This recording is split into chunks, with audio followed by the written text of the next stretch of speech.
Tapi itulah kan, nampak kan di sini kalau negara bertetangga tuh saling memerlukan, ya kan? Bayangkan saja kalau tidak ada Malaysia kan, mau kemana lah orang-orang di Kalimantan sana menjual, betul tak? Walaupun sikit-sikit itu sangat membantu tahu. Begitu. Yang saya herannya, saya peliknya, Malaysia ini negara yang kecil, tak masuk G20. Kenapa harga sawitnya boleh lebih tinggi dari Indonesia? Ya kan? Harusnya Malaysia yang jual sawit ke Indonesia, bukan Indonesia yang jual sawit ke Malaysia. Kan Malaysia tak masuk G20, betul tak?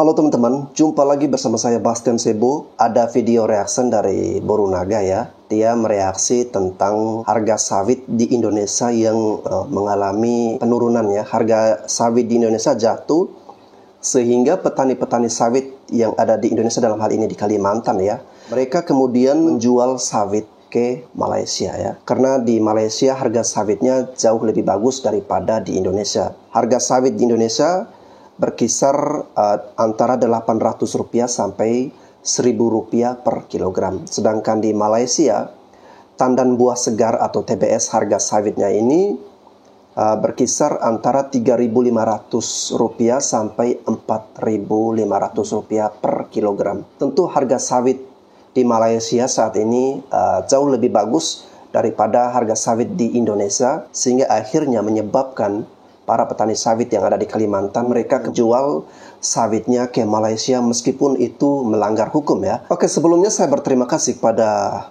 kakak Borunaga yang sudah mengangkat isu ini ya. Nah, di dalam video Borunaga tersebut, ada kalimat yang menurut saya ini sudah menyeleweng ya. Beliau mengatakan bahwa Malaysia ini kan tidak masuk G20. Tapi kenapa Indonesia menjual sawit ke Malaysia? Seharusnya Malaysia lah yang menjual sawit ke Indonesia ya. Ini pemikiran yang konyol ya teman-teman. Kenapa Borunaga berpikir seperti itu? Karena Borunaga tidak mengetahui bahwa indikator sebuah negara bisa masuk atau bisa tergabung dalam G20 atau G20 itu seperti apa. Itu yang Borunaga tidak tahu ya. Oleh karena itu lewat video ini saya perlu menjelaskan kepada Borunaga biar pemikiran dia itu bisa terbuka, dia bisa memahami. Nah teman-teman, untuk lebih fairnya ya, saya akan menjelaskan dulu alasan kenapa harga sawit di Indonesia itu bisa anjlok. Kenapa petani itu akhirnya memilih untuk menjual sawit ke Malaysia. Ada apa dengan harga sawit yang ada di Indonesia? Nah teman-teman, anjloknya harga tandan buah segar atau TBS sawit ini disebabkan karena produsen masih memiliki banyak stok ya. Stok masih banyak, sementara pengiriman ekspor ke luar negeri rendah, yang akhirnya membuat harga sawit menjadi jatuh. Seperti teman-teman ketahui, ekspor minyak sawit dari Indonesia sempat ditutup pada tanggal 28 April sampai 22 April 2022. Kurang lebih sebulan ya. Inilah yang menjadi penyebab anjloknya harga TBS sawit.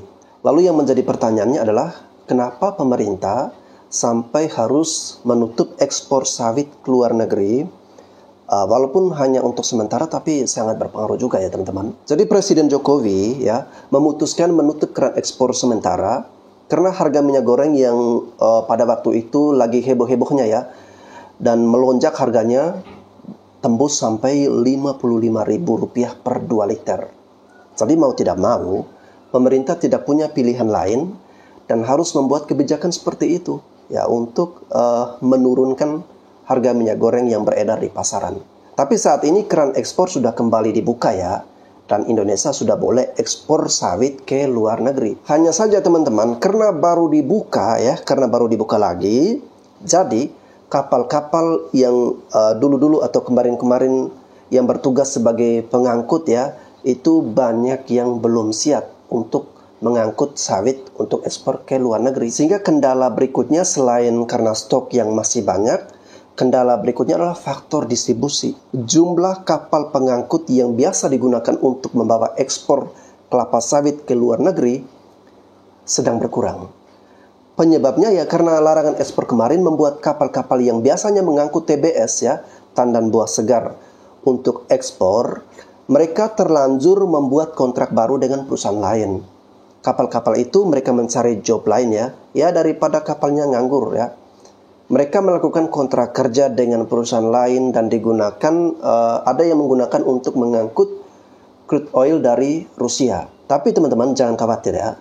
Pemerintah akan mempercepat proses ekspor ya, sehingga akan lancar kembali. Saya percaya dengan pemerintah kita. Pemerintah kita itu pemerintah yang hebat ya.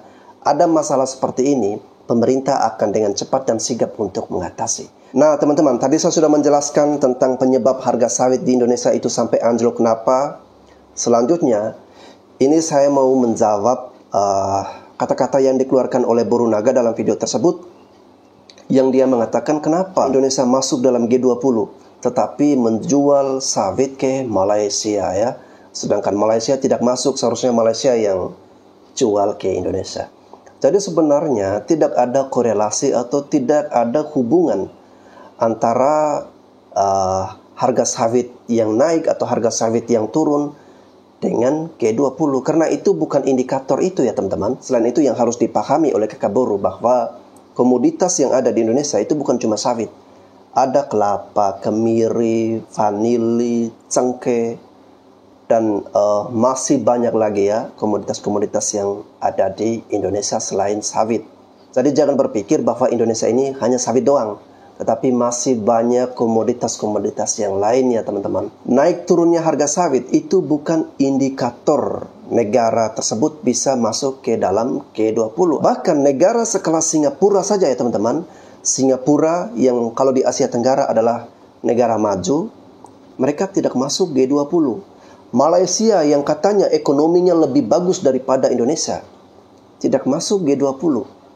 Lalu kenapa Indonesia bisa masuk G20? Sebuah komunitas bergengsi bergabung dengan negara-negara hebat lainnya di dunia.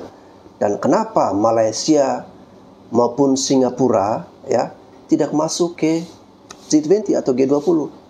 Nah ini kalau teman-teman belum mengetahui, termasuk kakak Boru Naga juga, nah saya akan menjelaskan. Melansir situs resmi G20, negara yang ada di dalam G20 itu menyumbang lebih dari 80% PDB atau produk domestik bruto, 75% perdagangan internasional, dan 60% populasi dunia. Ketiga faktor ini yang dimiliki oleh Indonesia dan tidak dimiliki oleh Malaysia maupun Singapura.